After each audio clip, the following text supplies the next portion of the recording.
Bonjour à tous, la séance est ouverte. L'ordre du jour appelle les questions au Premier ministre. La première d'entre elles va être posée par Monsieur Etchanis pour le groupe socialiste.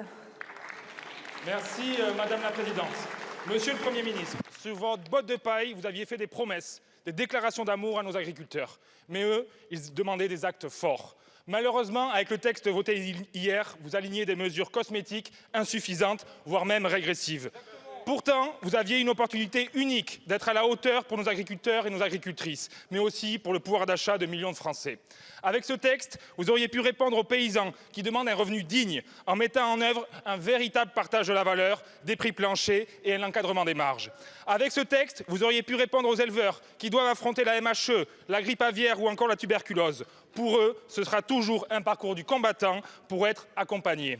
Avec ce texte, vous auriez pu protéger le foncier agricole de la spéculation et de l'accaparement des terres. Pourtant, la question foncière n'est pas abordée dans ce texte, sauf pour ouvrir sa porte à la financiarisation. Ce grand texte soi-disant agricole ne dit rien du premier outil de travail des agriculteurs. Avec ce texte, vous auriez pu affirmer votre soutien à nos modèles agro-pastoraux et agroécologiques, ceux de nos vallées, de nos montagnes et de nos plaines. Car oui, nos agricultures sont complémentaires. Oui, nos paysans sont écologistes. Oui, ils subissent en premier lieu le réchauffement climatique. Vous niez pourtant l'interdépendance évidente de l'agriculture et de l'écologie. Vous avez même osé tenter de réduire les objectifs du bio.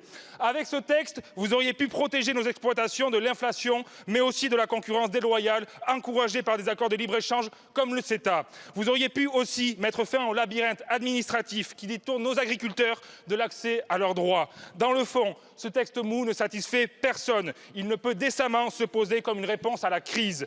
Dans ce cercle, Monsieur le Premier ministre, infini de concertations, de promesses non tenues, de dispositions sans effet, que faut-il faire pour obtenir enfin de vous des mesures effectives et des actes? Monsieur le Premier ministre, la colère gronde encore.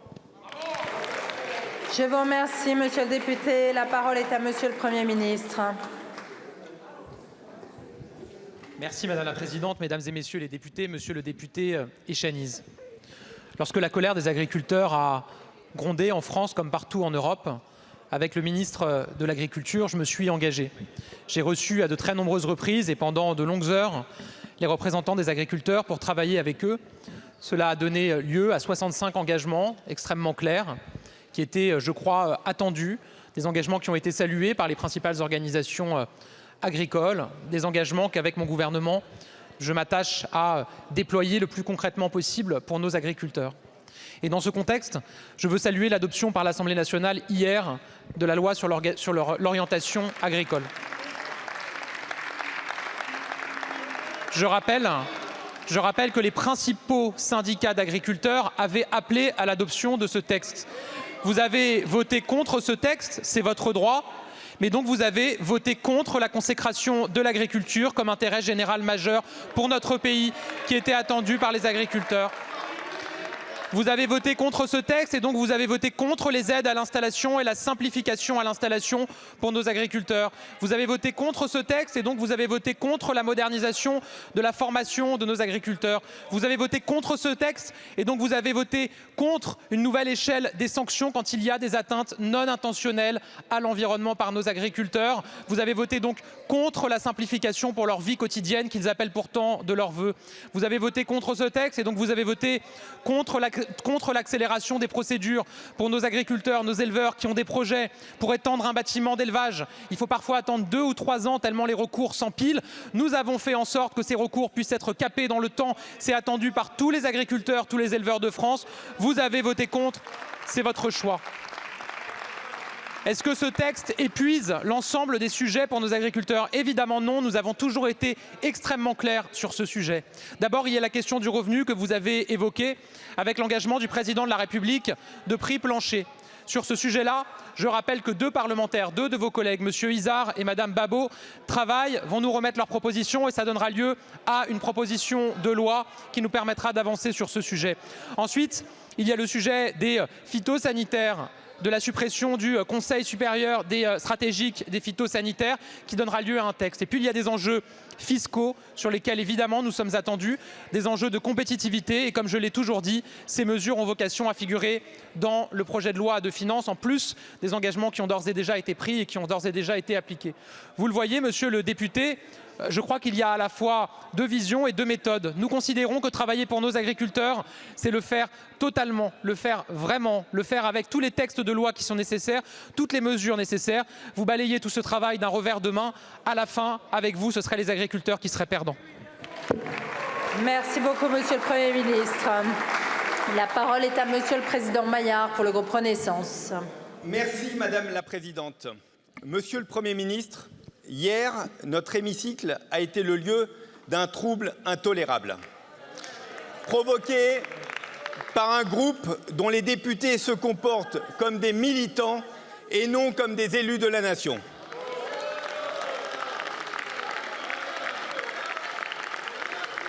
Ils prétendent défendre le peuple palestinien, mais ne font qu'instrumentaliser cette cause pour servir leur stratégie du chaos. En choisissant d'opposer deux peuples, en alimentant les haines et les divisions en France. Ce sont ces mêmes députés irresponsables qui ne parlent jamais de nos otages français prisonniers des terroristes du Hamas. Contrairement à eux, notre majorité n'a jamais établi d'inégalité entre les morts ou les peuples. Contrairement à eux, elle n'a jamais hésité à pleurer les assassinés du 7 octobre, parmi lesquels plusieurs victimes françaises, tout en s'indignant, comme l'a fait le président de la République, des frappes meurtrières survenues avant-hier sur Rafah et des nombreux civils tués. Cette voie d'équilibre est la seule qui puisse conduire à l'objectif que nous devons tous partager: la paix et la prospérité pour les peuples israéliens et palestiniens. Aussi, monsieur le Premier ministre, comment la France œuvre-t-elle afin de permettre la libération des otages et la fin des combats à Gaza? Je vous remercie, monsieur le président, monsieur le Premier ministre.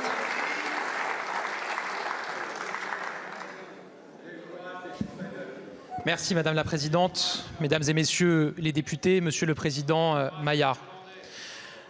La situation à Rafah est grave et les images qui nous parviennent, je le dis, nous heurtent toutes et tous. Et depuis le début, la France, par la voix du Président de la République, a appelé de manière extrêmement claire à un cessez-le-feu. Depuis le début, la France, par la voix du Président de la République, a appelé Israël à renoncer à cette opération à Rafah. Il l'a dit très clairement, publiquement, et il l'a dit directement au président Netanyahou. Je le dis ici, cette situation grave, cette situation humanitaire catastrophique, elle appelle, je crois, une grande responsabilité de chacune et de chacun. Et je le dis ici, sur tous ces sujets, le drapeau français et le drapeau européen se suffisent à eux-mêmes. Parce que derrière ces drapeaux, il y a nos valeurs, la liberté des peuples, l'égalité entre les peuples, la fraternité entre les peuples. Il n'y a pas besoin de brandir un autre drapeau que celui de la France et de l'Europe pour défendre la paix, pour défendre la diplomatie, pour défendre le droit des peuples à disposer d'eux-mêmes.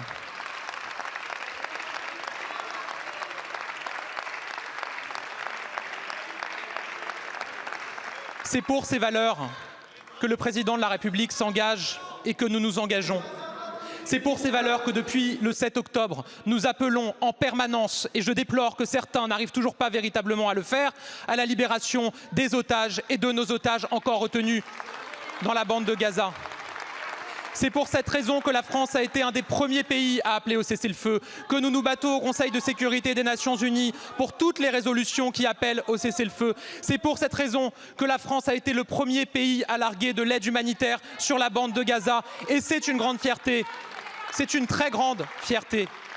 Je le dis ici, ce qui nous permettra d'avancer, ce qui permettra la désescalade, c'est le travail et la solution diplomatique, pas la politique spectacle. Je le dis ici. Avancer vers la paix, ça se fait avec nous dans des réunions au Quai d'Orsay, pas avec vous dans des DJ sets, quai de Valmy.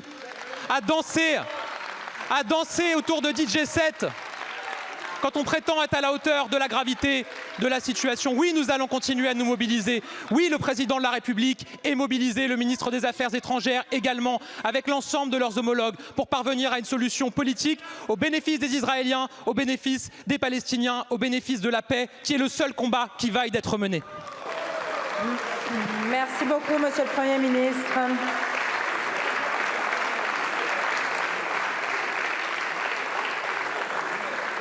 La parole est à présent à Madame Clémence Guettet pour le groupe La France Insoumise. Monsieur le Premier ministre, un autre 29 mai, par référendum en 2005, le peuple français vous a dit non. Depuis, Sarkozy, Hollande et Macron ont piétiné sa volonté et lui ont imposé l'illégitime traité de Lisbonne. L'austérité comme seul cap, la concurrence comme seul principe politique. On pourrait pourtant désobéir pour refuser d'appliquer la casse sociale de Bruxelles. Vous le faites déjà sur certains sujets, mais toujours et uniquement pour de mauvaises raisons. Monsieur le Premier ministre, vous vivez dans une bulle d'opulence et de confort. Vous ne connaîtrez jamais dans votre chair la souffrance des parents d'Orly qui n'ont pas d'instituteur pour leur enfant de CP depuis 6 mois, qui doivent quitter leur emploi pour s'en occuper. Vous ne saurez jamais ce qu'est l'angoisse de ne plus avoir d'hôpital à moins d'1h30 en voiture, les tourments de ceux qui renoncent à se soigner. Chacune de vos décisions cause autant d'humiliation et de violence quotidienne. Monsieur le Premier ministre, vous et les vôtres, vous avez fait sécession. Écoles, cliniques et jets, pour vous, tout est privé et les Français, eux, sont privés de tout. Vous allez me répondre par le niveau de dépenses publiques, mais personne dans ce pays ne vous demande l'aumône. Juste de cesser l'immense opération de détournement de fonds publics que vous menez avec la complicité de l'extrême droite au profit des plus riches qui n'ont que 20% de prélèvements quand les plus pauvres ont 50%. Parce que oui, les Français cotisent et payent des impôts, vous les privez donc de ce qui leur est dû. Ils se mobilisent à Redon pour conserver des lits d'hôpitaux, en Seine-Saint-Denis pour éviter des fermetures de classes, à la Souterraine pour le retour des trains. Il est temps de rendre au peuple son patrimoine commun. C'est l'objet de la proposition de loi que nous déposons aujourd'hui pour faire entrer dans la Constitution l'accès garanti aux services publics. Parce qu'il n'y a pas de République sans service public, Monsieur le Premier ministre. Les Français choisiront de s'insoumettre le 9 juin avec l'Union populaire. Merci. La parole est à Monsieur le Premier ministre. Merci Madame la Présidente, Mesdames et Messieurs les députés, Madame la députée Clémence Guettet. Comme souvent, il n'y avait pas de questions dans votre question. Et donc, je crois que c'est l'objet de ces questions au Premier ministre que de poser une question et de recevoir une réponse. Vous avez commencé en rappelant le référendum sur la Constitution européenne et cette date. Et donc c'est sur ça que je vais vous répondre puisque c'est d'actualité. Nous parlons beaucoup d'Europe en ce moment. Je me souviens des débats qui avaient eu lieu à l'époque. Je pense qu'on s'en souvient tous. Se rappeler de ce moment, de ce référendum, c'est aussi mesurer le chemin qui a été parcouru depuis. Moi, je me souviens qu'à l'époque, je commençais à m'intéresser à la politique, les débats étaient très largement consacrés au travail détaché, à ce problème dont on parlait beaucoup du plombier polonais. On n'en entend plus parler dans cette campagne. Pourquoi ? Parce qu'avec le président de la République, nous avons réglé le problème. On entendait parler à l'époque d'arriver enfin à un salaire minimum européen. On a réglé ce sujet avec enfin une directive européenne sur un salaire minimum. On entendait parler d'initiatives européennes sur la transparence salariale pour arriver à l'égalité salariale entre les femmes et les hommes. Enfin, un texte européen a été pris sur ce sujet. La réalité, c'est que ces dernières années, nous avons progressé comme jamais sur l'Europe sociale. Et nous ne l'avons pas fait grâce à vous. Nous l'avons fait malgré vous, parce que vous ne travaillez pas au Parlement européen et systématiquement, vous vous opposez à toutes les avancées, à toutes les mesures que nous portons. Donc je vous remercie, Madame la députée, de nous donner l'opportunité et la possibilité de mettre en avant ce qui, depuis 2005, a progressé en Europe pour l'Europe sociale et ce que nous entendons continuer à faire progresser dans les années à venir. Je vous remercie. Merci beaucoup, Monsieur le Premier ministre. La parole est à Monsieur Jean-Claude Rau pour le groupe écologiste. Merci Madame la Présidente. Monsieur le Premier ministre, quelles œillères portez-vous pour ne pas voir une autre colère qui monte? La colère des parents et des élèves, la colère des enseignants, des personnels de direction, la colère de toutes celles et ceux qui se mobilisent pour l'avenir de nos enfants. Des rassemblements partout en France, au Collège Mort, à Vallon-de-l'Erdre, Cré ou Pontcharrat. Cela ne m'arrive pas souvent, mais aujourd'hui, Monsieur le Premier ministre, je suis en colère. Une colère profonde parce qu'à chacune de vos annonces incantatoires, ce sont les valeurs que j'ai fait vivre en tant qu'enseignant, celles que défend toute la communauté éducative, qui sont ébranlées. L'école que nous voulons pour notre jeunesse, c'est une école garante de l'égalité, une école ouverte et inclusive, une école où la liberté pédagogique reste de mise au service de l'émancipation et de la réussite de tous les élèves. Vous y préférez le fracas des annonces pour une école fracassée. Vous devriez avoir en mémoire le fiasco de la réforme Blanquer et pressentir ceux à venir, des stages de reconquête du mois de juin au choc des savoirs. Car dans ces deux cas, les chefs d'établissement vont s'arracher les cheveux, soit pour organiser une garderie géante ou pour mettre en place une réforme inapplicable, celle des groupes de niveau dont personne ne veut. Dans l'improvisation, loin du terrain, vous dessinez une école qui fermera des portes, à commencer par celle du lycée, renforcera très tôt le sentiment d'échec et actera le tri social. Quand vous vous en prenez au fondement de l'éducation nationale, les parlementaires écologistes saisissent le Conseil d'État. Quand vous le faites contre tout le monde, je veux faire avec chacune et chacun. Si nous voulons une école qui permette de faire société, alors c'est la société qui doit faire l'école. Donc je vous pose la question, Monsieur le Premier ministre, êtes-vous prêt à lancer une convention citoyenne pour l'éducation? Je vous remercie. Monsieur le Premier ministre. Merci Madame la Présidente, Mesdames et Messieurs les députés, Monsieur le député Roux. Moi, ce qui m'indigne, ce qui me bouleverse, c'est qu'on ait près d'un tiers d'élèves à la sortie du collège qui ne savent pas correctement lire, écrire et compter. Et je le dis, on ne peut pas, dans une intervention, donner le sentiment que la situation aujourd'hui pour nos élèves est satisfaisante. Et la réalité, c'est que le collège aujourd'hui ne parvient pas à réduire ces inégalités qu'on constate à l'entrée en 6e. La réalité, c'est que quand vous avez dans une même classe des élèves qui ne savent pas lire avec des élèves qui lisent très correctement, vous n'arrivez à faire progresser personne. Et ça, je le dis, ce sont les enseignants eux-mêmes qui me l'ont dit à de très nombreuses reprises. Ce sont eux qui l'ont dit par ailleurs dans une consultation numérique où 250 000 d'entre eux ont répondu. Les groupes de niveau, c'est une mesure profondément sociale, parce que c'est une mesure qui crée des postes supplémentaires qui sont dédiés à des territoires où les élèves ont le plus grand nombre de difficultés et ont les plus grandes difficultés en lecture, en écriture et en calcul. Ce qui va permettre enfin de faire progresser tout le monde. Moi, ce que je souhaite, c'est relancer l'ascenseur scolaire. Faire en sorte que le collège puisse permettre à chacun de progresser, à chacun de s'élever. Faire en sorte que les élèves puissent chacun trouver leur voie parce qu'on met davantage de moyens pour accompagner ceux qui en ont le plus besoin. Ce que nous avons fait dès l'école primaire avec le dédoublement des classes en REP et en REP+.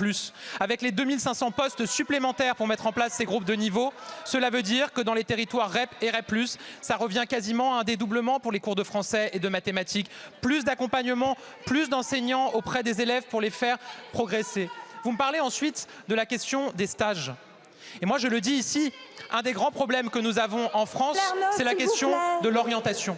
Oui, nous avons un problème s'agissant de l'orientation. Les pays qui réussissent mieux que nous en matière d'orientation, il y a une mesure qui paraît assez simple, qui est appliquée partout, ce sont des stages en milieu professionnel. En Suède, en Allemagne, aux Pays-Bas, c'est 5 voire 6 semaines de stage sur la scolarité d'un élève en voie générale. En France, à ce stade, on a un stage d'une semaine en 3e. Oui, j'assume de dire que c'est bon pour nos élèves, bon pour nos entreprises, bon pour nos administrations de mettre en place un nouveau stage de fin de seconde. Ce stage, il est nouveau. Évidemment, tout le monde est mobilisé pour garantir enfin aux élèves de pouvoir trouver un stage. C'est ça la très grande priorité, que ces élèves puissent découvrir des horizons nouveaux, qu'ils puissent s'interroger sur l'orientation, avoir des idées, en écarter certaines. Pourquoi s'opposer à cette mesure qui me semble être une mesure de bon sens et surtout dans l'intérêt des jeunes? Madame Lernoz, enfin, évidemment, Je me battrai toujours pour un environnement pacifié à l'école, où chacun s'écoute. Et de ce point de vue-là, en vous regardant, je me rends compte que nous sommes bien seuls à défendre cet exemple pour nos élèves. Merci beaucoup, Monsieur le Premier ministre. Et comme d'habitude, ils sont bien nombreux à être présents aujourd'hui dans l'hémicycle avec nous. Sachons leur montrer l'exemple.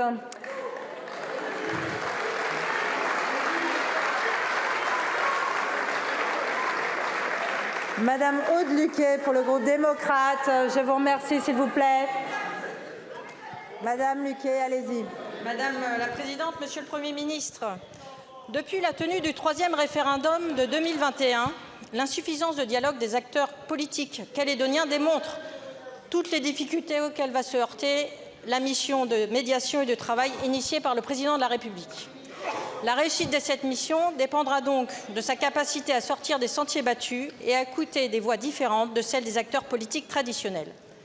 Les Calédoniens, dans toute leur diversité ethnique et culturelle, que ce soit en brousse ou en ville, prouvent aujourd'hui comme hier qu'ils sont capables de vivre ensemble et de rendre concrète la devise de leur territoire, terre de parole, terre de partage. Face à ce constat, Monsieur le Premier ministre, pourriez-vous préciser la feuille de route de cette mission ? Est-il prévu qu'elle aille au-devant de la population et qu'elle rencontre des représentants de la société civile qui démontrent chaque jour qu'un destin commun est possible? Est-il prévu également qu'elle prenne attache auprès des maires? À côté de ce dialogue institutionnel, il y a des inquiétudes économiques, en particulier pour les collectivités, afin de réparer les dommages colossaux causés par les événements de ces dernières semaines, dans une économie exsangue depuis plusieurs mois du fait de la crise du nickel et de la concurrence sino-indonésienne. Il convient aussi de rappeler l'évaluation faite par le gouvernement calédonien, qui reste à affiner d'un besoin de plus de 25 millions d'euros par mois pour faire face aux demandes de chômage, auxquelles s'ajoute un manque à gagner de 70 millions d'euros de recettes fiscales par mois. Enfin, dans le secteur privé, nombre d'entreprises de petite taille ne seront pas en mesure d'assurer le paiement des salaires de ce mois de mai. Monsieur le Premier ministre, pourriez-vous nous indiquer dans quel délai et sous quelle forme le gouvernement compte-t-il créer le fonds de solidarité annoncé par le Président de la République pour répondre à cette situation qui touche nos compatriotes calédoniens? Je vous remercie. Je vous remercie, ma chère collègue. La parole est à Monsieur le Premier ministre.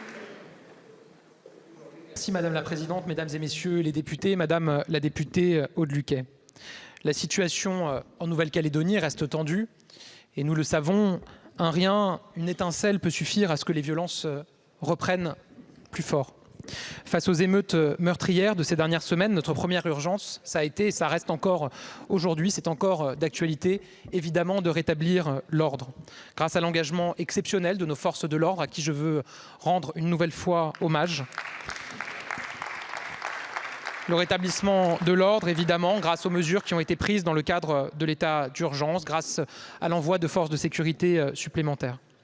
Avec le ministre de l'Intérieur et des Outre-mer, avec la ministre déléguée chargée des Outre-mer, nous restons évidemment extrêmement mobilisés et vigilants.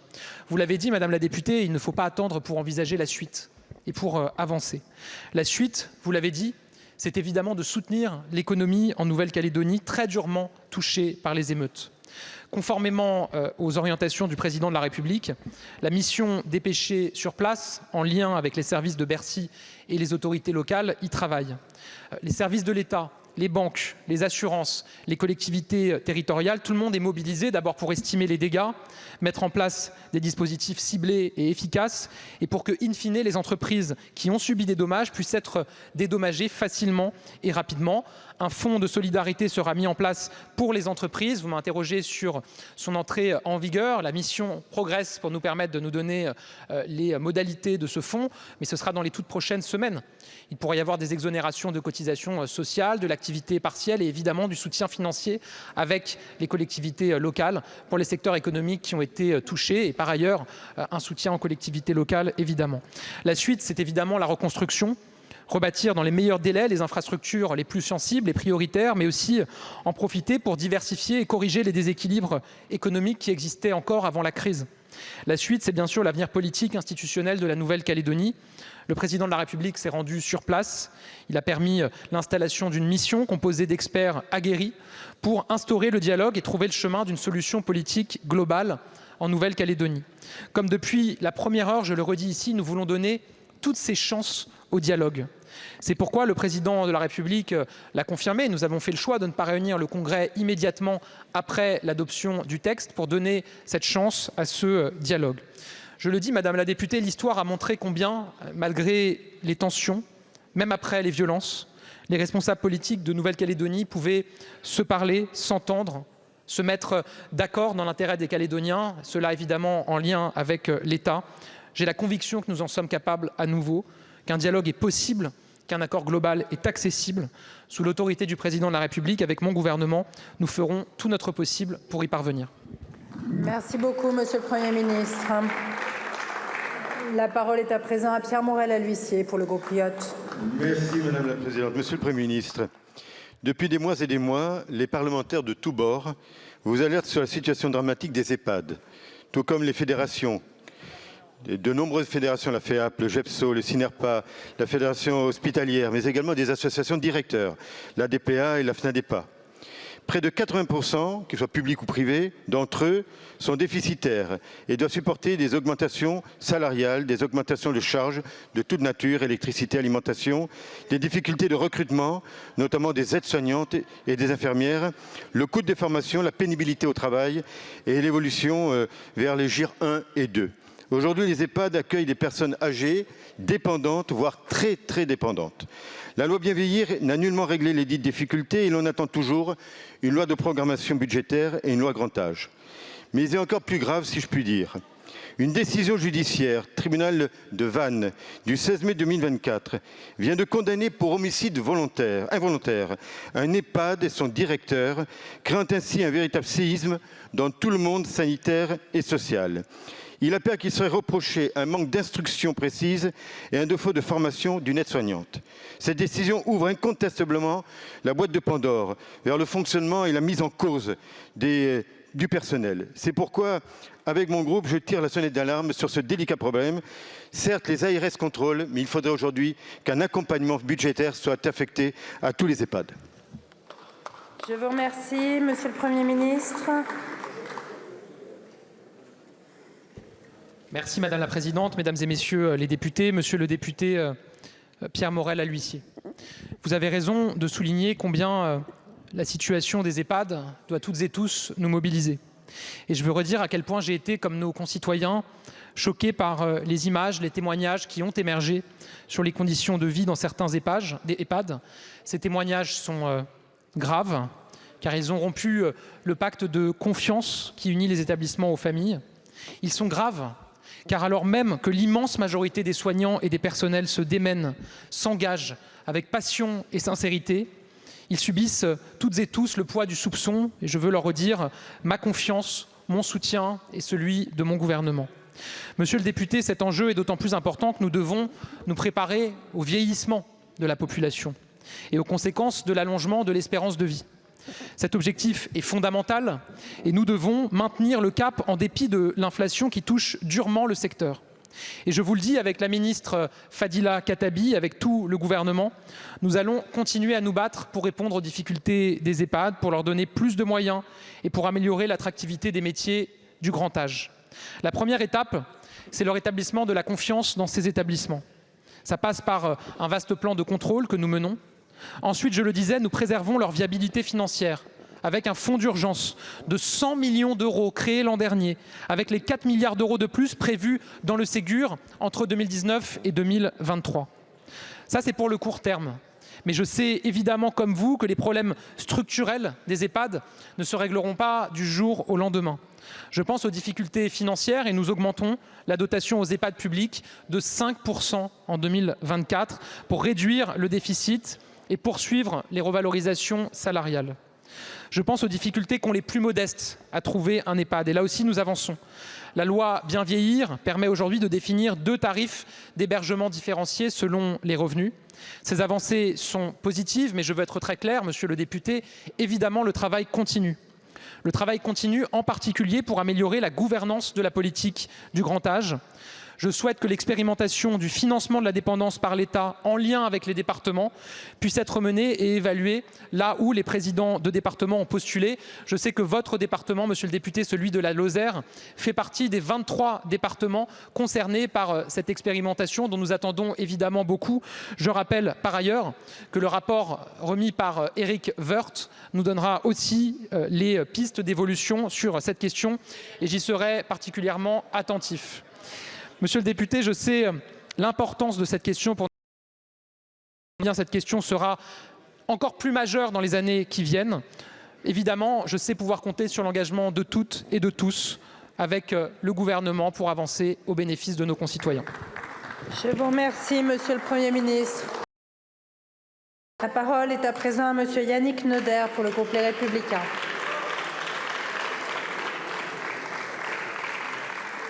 Madame la Présidente, Monsieur le Premier ministre, les Français n'en peuvent plus, c'est la croix et la bannière pour trouver un médecin dans notre pays. Il faut plus de 2 mois pour obtenir un rendez-vous chez un spécialiste, c'est le double par rapport à 2019. Notre seul espoir face à cette situation, je le redis, c'est de former plus de médecins et d'arrêter de persister avec cette sélection extrême.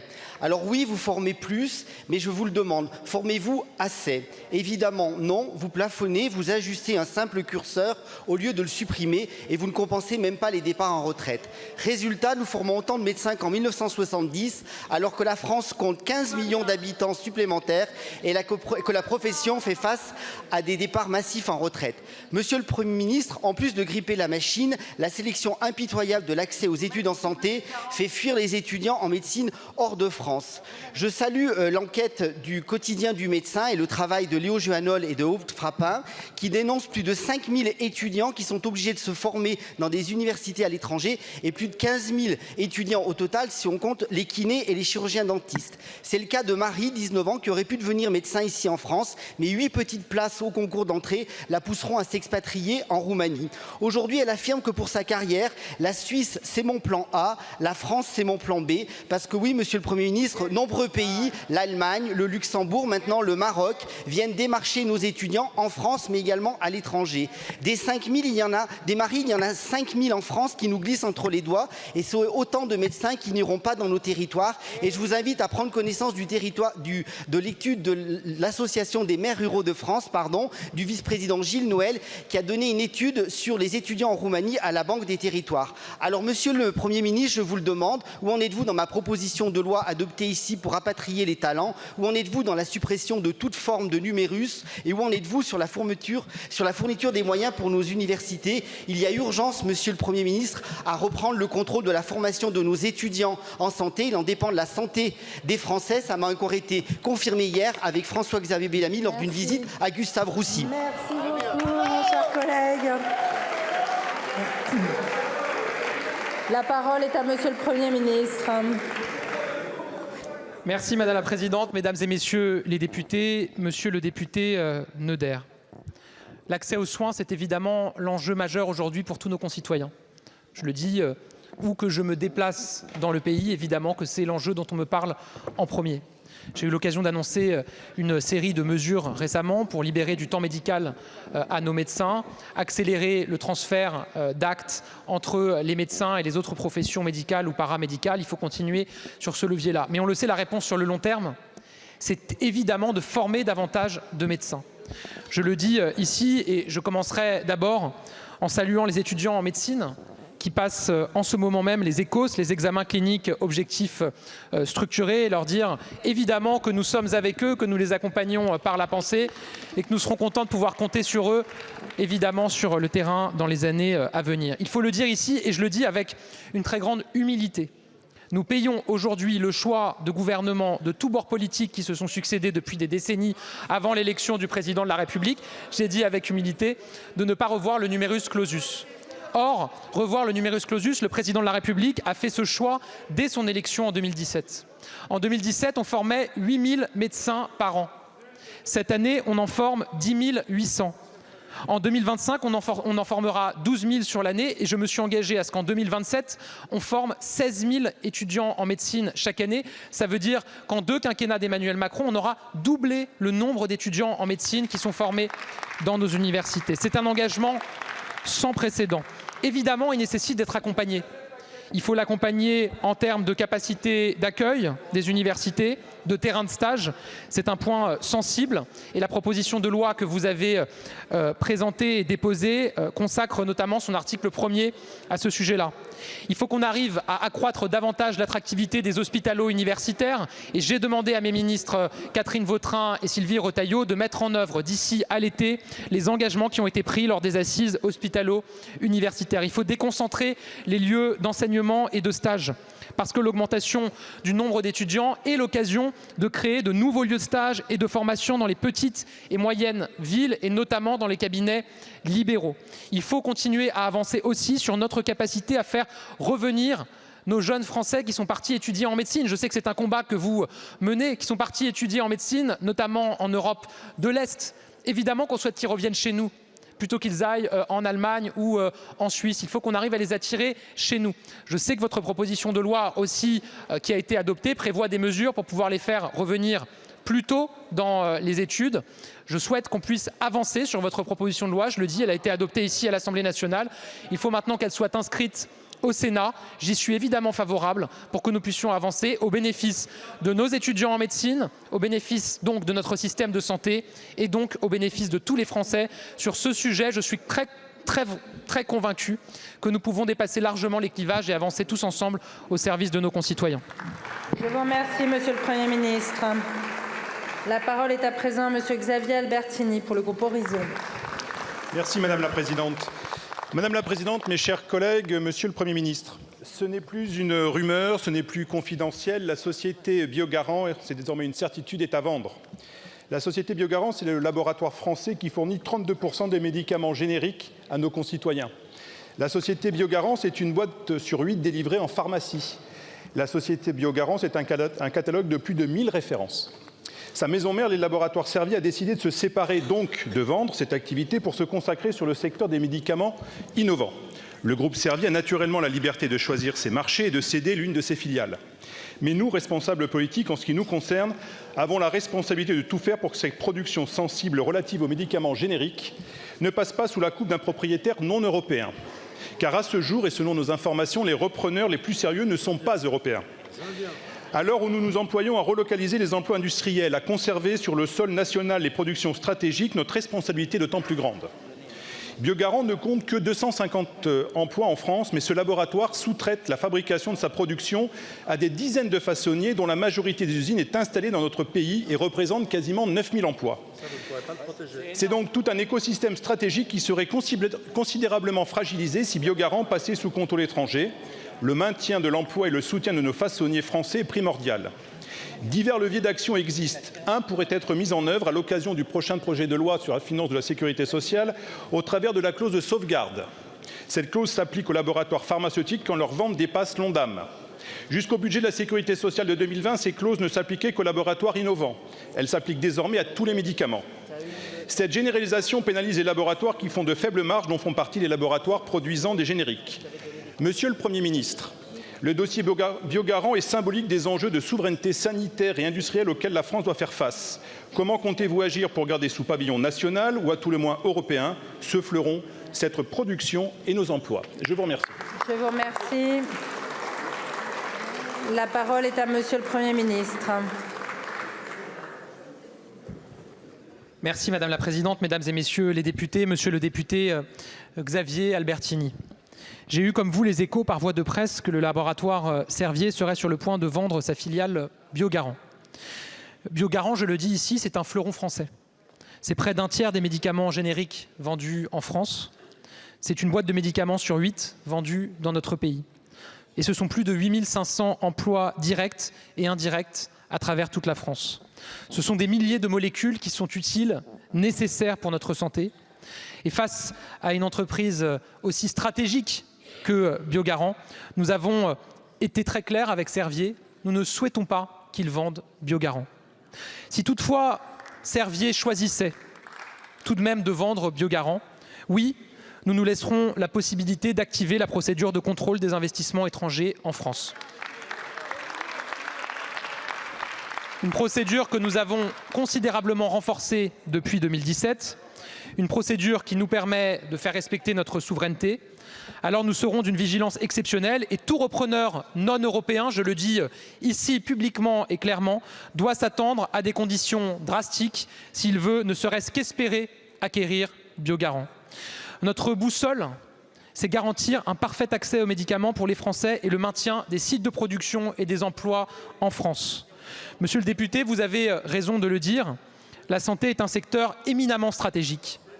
Et suivant l'engagement du président de la République, nous avons lancé des investissements massifs grâce à France 2030 et nous nous sommes dotés d'une stratégie pour produire en France nos médicaments. Pour 25 médicaments stratégiques, la relocalisation a commencé. Évidemment, c'est un travail patient qui prend nécessairement un peu de temps, mais la relocalisation de nos médicaments les plus stratégiques sur le sol français s'agissant de leur production a commencé et nous allons poursuivre. Et comme souvent, je le dis ici, notre force et notre succès viendront de l'Europe.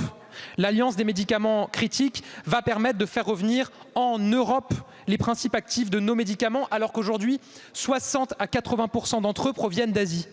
Une nouvelle fois, je le dis ici, l'Europe doit être le vecteur de notre souveraineté, notamment en termes de santé et de produits de santé. Une nouvelle fois, grâce à l'Europe, nous serons plus forts et nous pourrons peser davantage face à l'Asie. Il y a les enjeux ensuite de financement, vous avez évoqué clause de sauvegarde et générique, ça fera partie des débats que nous aurons dans le prochain PLFSS, mais évidemment nous sommes très mobilisés et très sensibles sur ces sujets-là. Je vous remercie, Monsieur le Premier ministre. La parole est à Monsieur Hervé de Lépinau pour le Rassemblement national. Monsieur le Premier ministre, la France est passée maîtresse dans l'art du vaudeville. Cela prêterait à sourire si cette singularité se limitait au théâtre.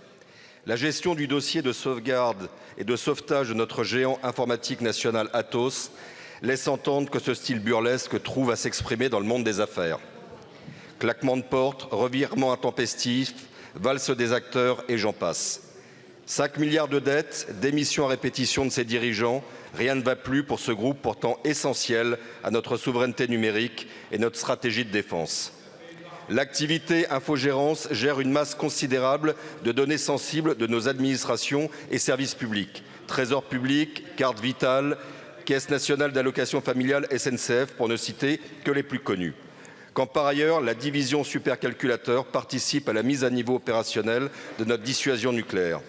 Ce groupe à portée stratégique est au bord de la faillite, sans que le gouvernement et la présidence de la République n'aient manifesté une volonté affichée de le sauver coûte que coûte. Les perspectives de résolution qui se profilent laissent entrevoir l'arrivée de fonds de pension étrangers et une vente à la découpe des divisions du groupe. Cette solution n'est pas admissible quand le régalien et notre souveraineté nationale sont en jeu.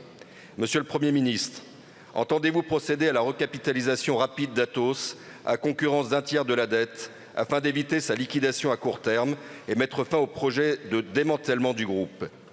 À quand la mobilisation d'un véritable fonds souverain national en capacité de maintenir sous pavillon français ces entreprises de portée stratégique prédatées par des fonds étrangers? La passivité de l'exécutif sur ce dossier pourrait constituer un nouveau chapitre des affaires d'État, dans le prolongement d'Alstom et de Technip. Il ne tient qu'à vous qu'il en soit autrement. Je vous remercie, Monsieur le Premier ministre. Merci Madame la Présidente, Mesdames et Messieurs les députés, Monsieur le député de Lépinau. Atos, j'ai déjà eu l'occasion de le dire ici, c'est un fleuron français.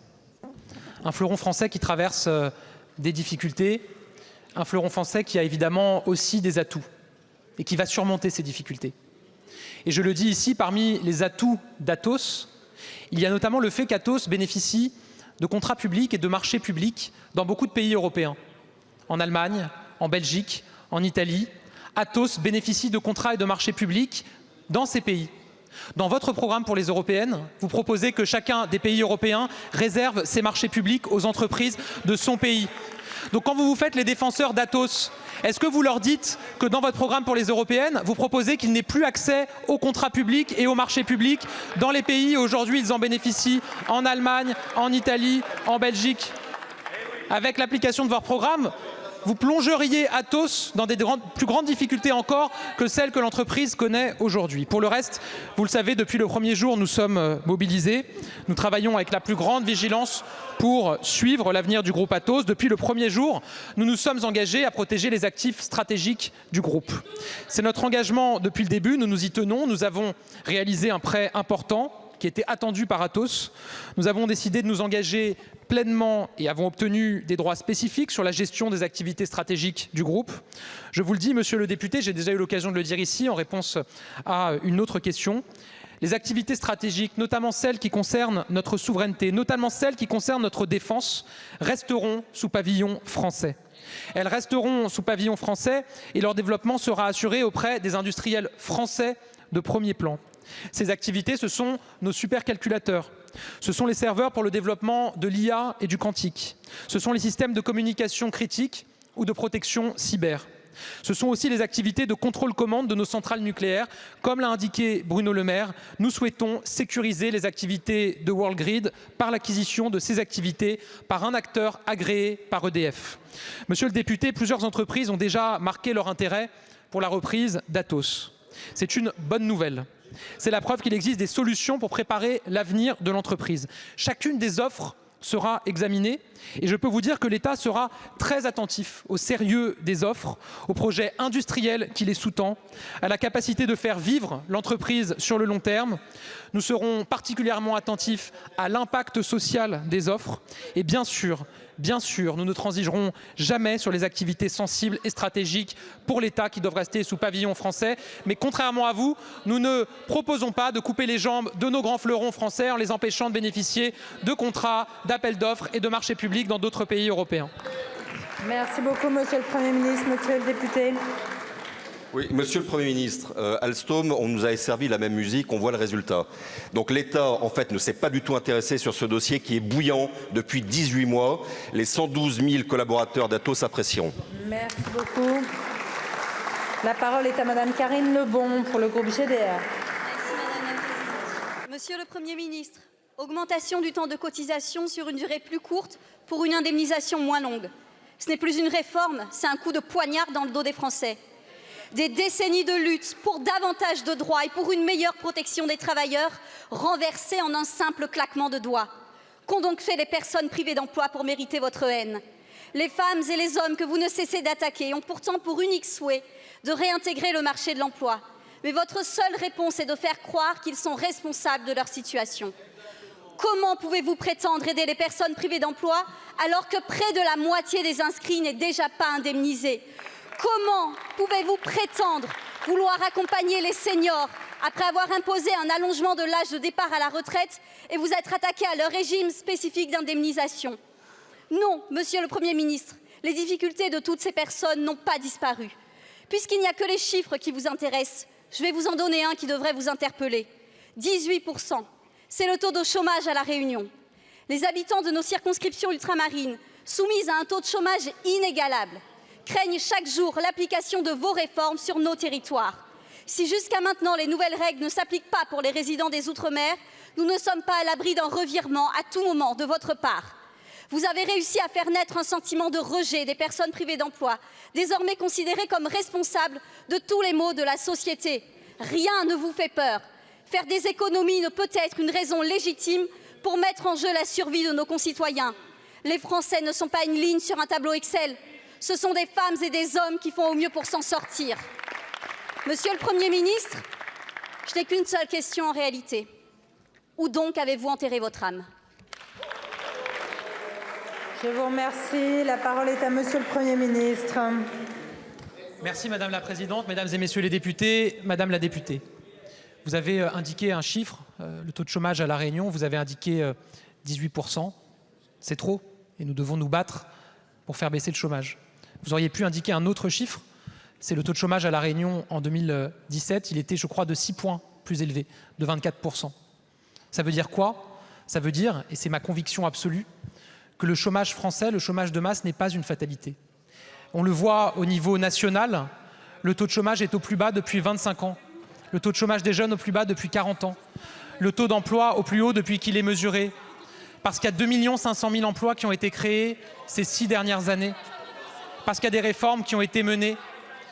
Si vous ne faites pas confiance au gouvernement, vous pouvez au moins faire confiance à la DARES qui vient de remettre une étude en février qui montre que les réformes qui ont été conduites, et notamment la réforme de l'assurance chômage de 2019, ont amélioré le taux de retour à l'emploi. C'est ça la réalité. Ce taux de chômage historiquement bas qui fait qu'on était à 9,5% de chômage en 2017, qu'on est à 7,5% de chômage aujourd'hui, ça tombe pas du ciel, c'est le fruit de réformes. Et donc oui, j'assume de dire qu'on doit poursuivre ces réformes. Maintenant, la question, c'est comment est-ce qu'on doit le faire ?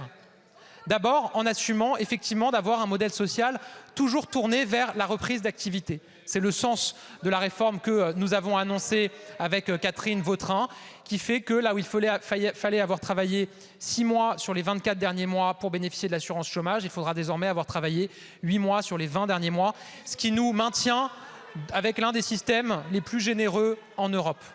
Mais le deuxième objectif, c'est évidemment de tout faire pour améliorer le taux d'emploi des seniors, avec la mise en place d'une nouvelle mesure, le bonus d'activité senior, qui va permettre à des seniors qui reprennent un emploi de conserver une part de leur assurance chômage, de leur allocation chômage, pour précisément leur permettre d'améliorer leur rémunération au moment où ils prennent un emploi. Et puis le troisième objectif, c'est évidemment d'impliquer les entreprises dans le recrutement de seniors. Évidemment, elles ont une responsabilité en la matière. Mais aussi évidemment dans la lutte contre les contrats courts, qui, quand ils sont subis, pénalisent les salariés en premier lieu.